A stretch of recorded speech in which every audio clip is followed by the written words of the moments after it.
ছাদ বাগানের কৃষানি হয়ে একদিনে ৬০ টাকা বাঁচিয়ে দিলাম বরের। চলেন আজকে আপনাদের সাথে সারাদিনের হিস্ট্রিটা সংক্ষিপ্তে শেয়ার করা যাক।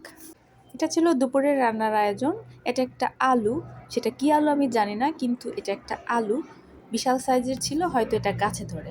আলু দিয়ে মুরগির একদম কষা কষা ভুনা রান্না করলাম।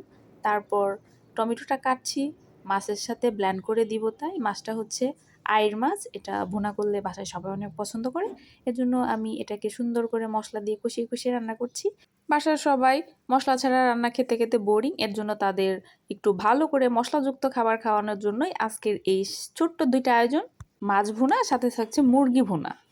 আমার কাছে তেমন একটা মশলা ভালো লাগে না, কিন্তু বাসার সবার কথাও তো মাঝে মাঝে ভাবতে হয়, এর জন্যই এত আয়োজন। দুপুরের রান্না আমার শেষ, আর সাথে ছিল একদম প্লেন সাদা ভাত। তারপর আমরা দুপুরে খেতে বসে গেলাম। বাচ্চারা যেহেতু বড় হচ্ছে, তাই ওদেরকে এখন আর খাইয়ে দিতে ইচ্ছে করে না, ওদেরকে হাত দিয়ে খাওয়ার প্র্যাকটিস করাচ্ছি। আর এটা হচ্ছে আমার একটা স্পেশাল শরবত, এতে আছে ধনেপাতা, লেবু, আদা। ঘন্টাখানিক ভিজিয়ে রেখেছিলাম, তারপরে এখন এবার খাওয়ার পালা। যাই হোক, খেয়ে দিয়ে বিকেল হয়ে গেল, তখন আমি যাচ্ছি ছাদে।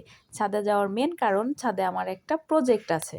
আর এদিকে বন্ধুরা মিলে গল্প করছে, দুইটা বাসা পাশাপাশি থাকায় বন্ধুদের সাথে কথা বলার সময়টাও বেশ সুন্দর আর মধুর হচ্ছে। স্কুলে আসো নাই কেন?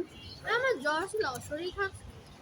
এখন আসলাম আমি জানি। বাসায় এসে বন্ধুদের সাথে এরকমভাবে কথা বলা, এটা তো এখনকার বাচ্চাদের একদম আকাশ কুসুম স্বপ্ন, যেটা আমরা ছোটবেলায় অনেক সুন্দর মতো ভোগ করেছি। যাই হোক, এবার চলেন আমার সবজি বাগানে। এটা হচ্ছে আমার সবজির ছোট্ট একটা বাগান। বেশ কিছুদিন আগে এখানে ডাঁটা শাক, লাল শাক আর পালং শাক লাগানো হয়েছিল। ডাঁটা শাকটা হয়নি, লাল শাক আর পালং শাক মাশাল্লাহ ভালোই হয়েছে। আর এর থেকে আজকে ৩ মুঠা শাক তুলতে পেরেছি। ৩ মুঠার ১ মুঠা আমি রান্না করেছি, আর ২ মুঠা প্রতিবেশীদের দিয়েছি। এতে করে আজকে আমার ৬০ টাকা বেঁচে গিয়েছে, কারণ ১ মুঠা শাক ২০ টাকা। Thanks for watching.